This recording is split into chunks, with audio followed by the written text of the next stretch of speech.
पारंपरिक खेती से होता किसान का मोहभंग। अब खेती के नए तरीकों को अपना रहा किसान।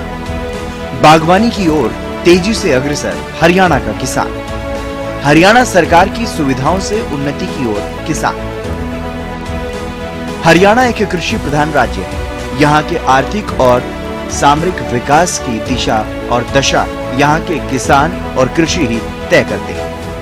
एक समय था जब किसानों को खेती करने के लिए ज्यादा लागत और ज्यादा मेहनत करनी पड़ती थी। समय के साथ साथ लागत और मेहनत में और ज्यादा इजाफा हो गया, लेकिन बदलते समय के साथ खेती करने की तकनीक भी बदलने लगी। इसके लिए केंद्र की सरकार के साथ साथ हरियाणा की सरकार ने भी किसानों को खेती के पुराने तरीके छोड़कर नई तकनीकों को अपनाने के लिए प्रोत्साहित किया।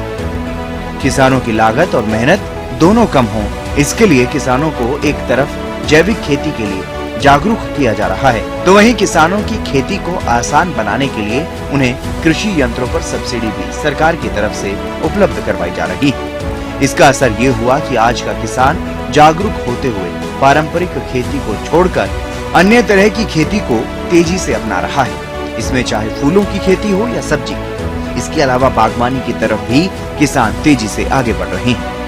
इसका नतीजा ये है कि हरियाणा के ज्यादातर किसान आज बागवानी को अपना रहे हैं और अच्छा मुनाफा कमा रहे हैं। फलों की बागवानी का महत्व कई दृष्टिकोण से समझा जा सकता है। सबसे पहले फल मानव आहार का एक आवश्यक हिस्सा है, जो विटामिन, खनिज और फाइबर जैसे पोषक तत्व प्रदान करते हैं। इसके अलावा फलों की बागवानी पर्यावरण को भी लाभ पहुंचाती है।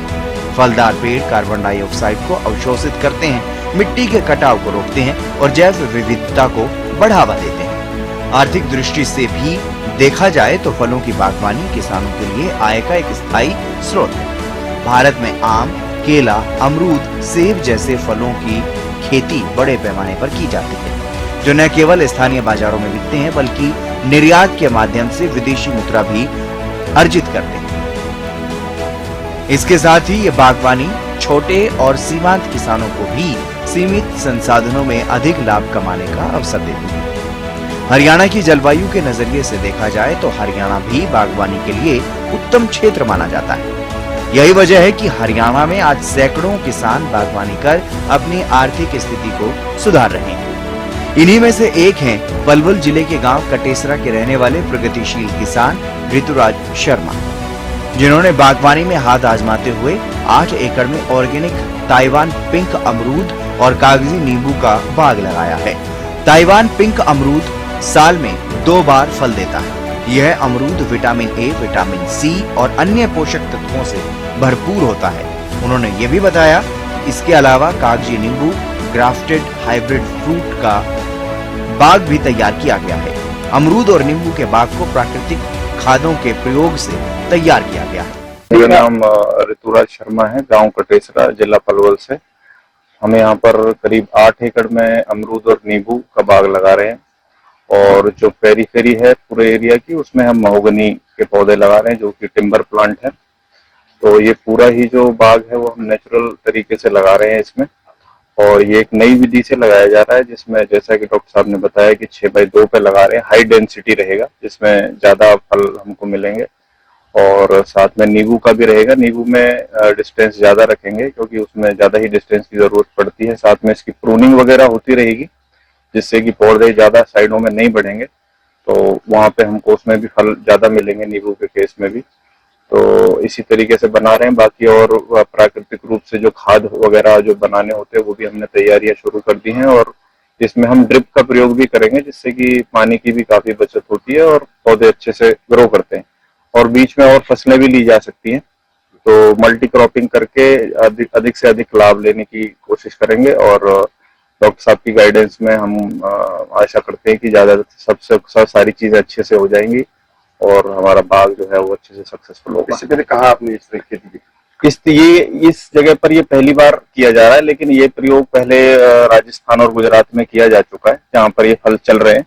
तो 1-1.5 साल में इसमें फल आने शुरू हो जाते हैं। तो ऑलरेडी कुछ लोकेशंस में ये हो चुका है। कितनी बचत हो जाती है इसमें? इसमें बहुत अच्छी बचत है, क्योंकि हाई डेंसिटी होने की वजह से फल ज्यादा मिलते हैं, तो आप समझिए कि बचत तो अच्छी हो ही जाती है और सरकार की तरफ से अनुदान जो मिल जाता है उससे किसान की मदद हो जाती है। तो मेरा कहना यह है कि मतलब बेनिफिट अच्छा है जी। सरकार इसमें अच्छे से सपोर्ट करती है, जो भी सब्सिडीज होती हैं वो सब किसान को टाइम से मिल जाती हैं। क्योंकि बाग ज्यादा नहीं है तो फलों की कीमत ज्यादा रहती है, तो उस वजह से इसमें लाभ तो अधिक होता ही है। और मल्टी क्रॉपिंग हो जाने की वजह से आपको अलग अलग चीजें मिल जाती हैं, सब्जियां भी मिल जाती हैं, आप इसमें अनाज भी ले सकते हैं। जब तक बीच में आप मूंग दाल ये सब चीजें भी दलहन भी ले सकते हैं, तिलहन भी ले सकते हैं। जब तक बड़े पौधे होते हैं तो पौधों की हाइट क्योंकि ज्यादा नहीं है तो आप बाद में भी इसके अंदर में कुछ ना कुछ सब्जियां और अनाज ले सकते हैं। बाग लगाने में ड्रिप का प्रयोग भी किया जाएगा ताकि पानी की बचत की जा सके। बाग के दौरान बीच में अन्य दलहन की फसलों का उत्पादन किया जाएगा।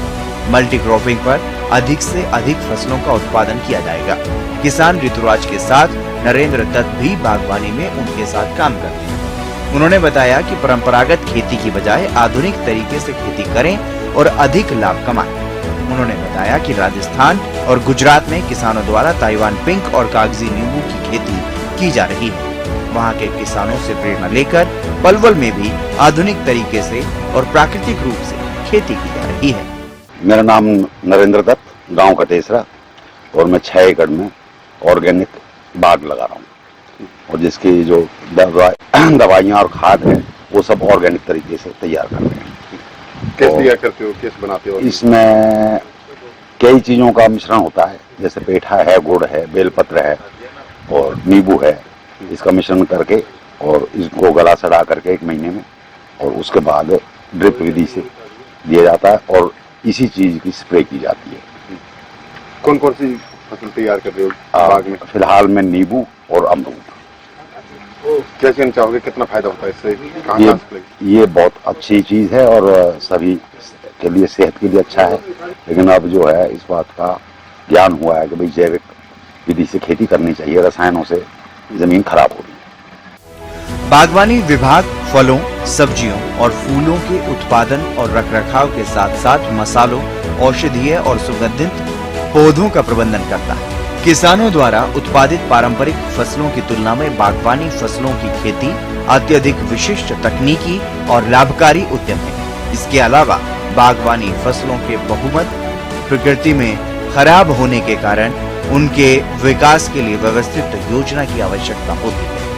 बागवानी विकास ने हाल के वर्षों में अधिक महत्व ग्रहण किया है क्योंकि इस क्षेत्र की भूमि उपयोग के विविधीकरण के लिए लाभकारी के रूप में पहचान की गई है, जो रोजगार के अवसरों में वृद्धि प्रदान करता है। साथ ही हरियाणा में भी जो भी किसान बागवानी कर रहा है उन्हें इस तरह की दिक्कत ना हो, इसके लिए बागवानी विभाग के अधिकारी समय समय पर किसानों से बात करते रहते हैं।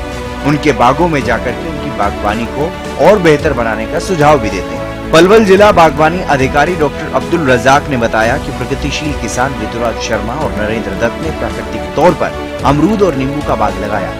ये बाग आधुनिक तरीके से लगाया गया है। सरकार द्वारा बाग लगाने पर सब्सिडी प्रदान की जा रही है। उन्होंने किसानों से आह्वान किया कि गेहूं और धान की खेती को छोड़कर बागवानी की खेती करें। सरकार द्वारा बागवानी को बढ़ावा दिया जा रहा है। किसानों को सरकार द्वारा चलाई जा रही स्कीमों के बारे में जागरूक किया जा रहा है। डॉक्टर साहब, आज आपने फार्मर का विजिट किया है तो किस तरह की क्रॉपिंग है और क्या फायदा है? आज हम कटेसरा गांव में खड़े हैं। कटेसरा गांव में हमारा जो किसान है ये लगभग 8.25 एकड़ में बाग लगा रहा है और ये बाग लगाने की जो इसकी टेक्निक है वो अलग है। आज तक हम हरियाणा के अंदर 10 बाई 10 पे जो सघन विधि बोला जाता है जिसको, उसमें 440 प्लांट लगते थे, लेकिन इस किसान ने नई टेक्नोलॉजी के हिसाब से 1 एकड़ में 3600 प्लांट लगाए हैं। और ये इसकी जो दूरी है 6 इंटू 2 फीट की दूरी पे इन्होंने लगाया है। और जो अमरूद लगाया है वो ताइवान पिंक और डायमंड का जो हाइब्रिड बनकर तैयार हुआ है वो प्लांट इन्होंने लगाया है। और इसके साथ साथ 2.25 एकड़ में ये नींबू का बाग भी लगा रहे हैं। नींबू इन्होंने कागजी, आपने देखा है, कागजी नींबू ला रखा है, बहुत अच्छी क्वालिटी का, और कागजी नींबू भी 2.25 एकड़ में लगाने जा रहे हैं। इससे किसान को बहुत फायदा होगा क्योंकि अमरूद की 2 फसल होती है साल में, तो मुझे लगता है किसान इसमें सक्सेस हो पाएगा।